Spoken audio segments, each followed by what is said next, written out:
Paralysis यानी अधरंग रोग के बारे में। नमस्कार मेरे भाइयों और बहनों, स्वागत है आपका हमारे इस YouTube चैनल पर। आज की इस वीडियो में हम बात करेंगे अधरंग यानी पैरालिसिस के बारे में। आयुर्वेद में इसका क्या इलाज है। हम पारंपरिक वैद्य खुद के आजमाए हुए नुस्खे व आयुर्वेदिक सदग्रंथ द्वारा आपसे ज्ञान साझा करेंगे। आपसे निवेदन है कि वीडियो को बिना स्किप करे पूरा देखिएगा, क्योंकि अधूरा ज्ञान जानलेवा बीमारी जैसा है। तो आइए बिना देरी करे हम शुरू करते हैं।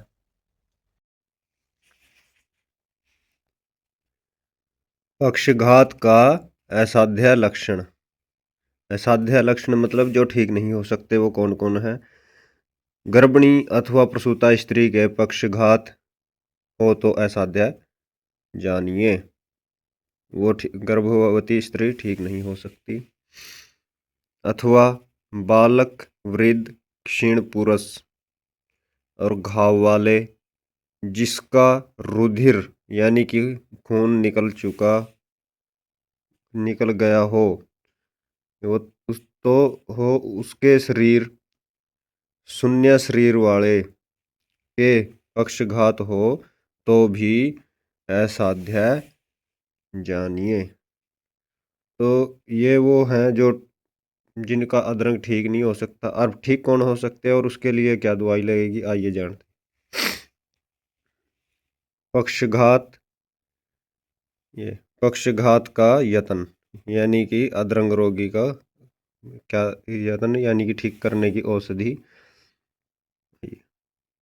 उड़द, कौच के बीज, अरंड की जड़, खरेट्टी, इस खरेट्टी की जड़ और इनके काढ़े में बुनी हुई हींग, सेंधा नोन, नमक मिलाकर पिए तो पक्षघात जाए, मतलब अधरंग ठीक हो जाए। अथवा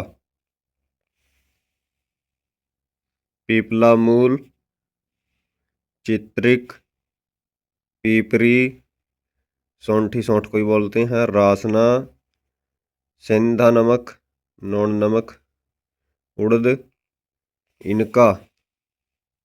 इनको कढ़ाकर, उबालकर अच्छे से कढ़ाकर इस काढ़े के रस में तेल पकावें।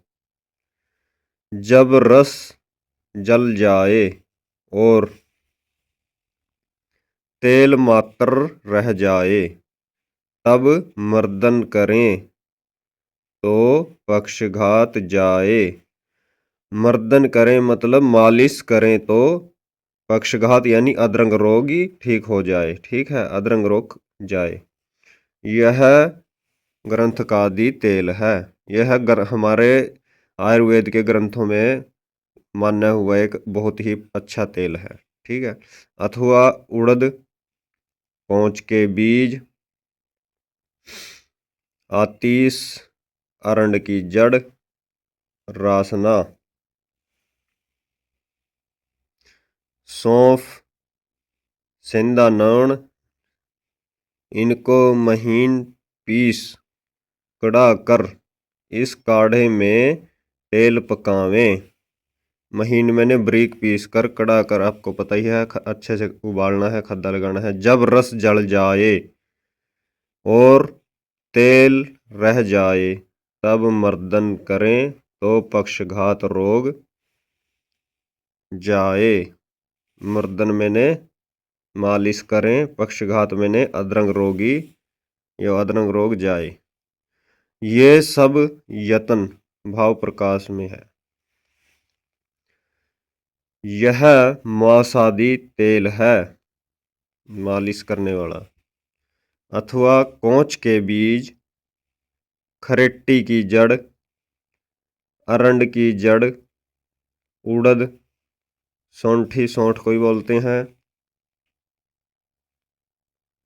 सेंधा नोन, इनको कड़ा कर बार बार उबाल कर खद्दे लगाकर अच्छे से छान कर पिए तो पक्षघात जाए, मतलब वो अधरंग जाए। पक्षघात अधरंग को ही बोलते हैं, बार बार मैं रिपीट नहीं करूंगा। यह वैद विनोद में है। ठीक है, ये एक वैद विनोद हमारे जो है वैद्य की पुस्तक है उसमें है। अथवा महुए का रस 29 मासा और गुग्गल 20 मासा और बीज बोल वो भी 20 मासा। बकरी की मींगनी जिसको बींट भी बोलते हैं वो तो सबको पता ही है 20 मासा। और कटेली का जो है रस 20 मासा। इनको महीन पीस शरीर में लेप करें फिर कमर के बराबर एक गड्ढा खोद गड्ढे में अग्नि जलाकर लाल करें और गड्ढे के आसपास और नीचे आक के पत्ते डालें। फिर उस अधरंग रोगी है पक्षघात के लेप किए हुए उस मनुष्य को उस गड्ढे में बिठावें। जब उसके पसीना आ जाए तो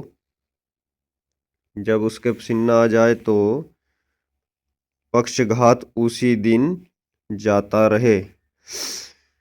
ये इसका मतलब आप समझे होंगे। सिंपल सी भाषा में एक बार बता देता हूँ। ये तो आपने जितने भी थे ये बीज बोल और ये जड़ियाँ ये तो आपको पता ही है सारी। और लास्ट में जो ये आपने पढ़ा है इसमें ये लिखा है कि शरीर के बराबर हमारे गर्दन के बराबर एक गड्ढा खोदना है, उस गड्ढे में अग्नि जलानी है, उस गड्ढे को चारों तरफ से अच्छे से लाल कर लेना है। वो जब गड्ढा पूरी तरह से लाल हो जाए, लाल होने के बाद क्या करना है कि वो उसमें आग के पत्ते घेरने हैं नीचे बैठने के लिए, ताकि कोई भी जो पक्षघात रोगी है वो नीचे बैठ जाए, उसको बैठने में आसानी हो। और आग जब थोड़े कम हो जाए लाल करने के बाद उसमें आग के पत्ते के ऊपर उसको बिठा देना है, बस गड्ढे के बराबर उसमें खड़ा करना है और जो अधरंग रोगी है तो वह पूरी तरह से ठीक हो जाता है।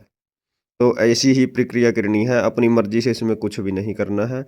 अगर आपको हमारी दी हुई जानकारी अच्छी लगे तो लाइक करें, कमेंट करें और शेयर करें और कमेंट में ये बताएं कि आप अगली वीडियो किस विषय पर चाहते हैं, किस विषय के बारे में जानना चाहेंगे। धन्यवाद।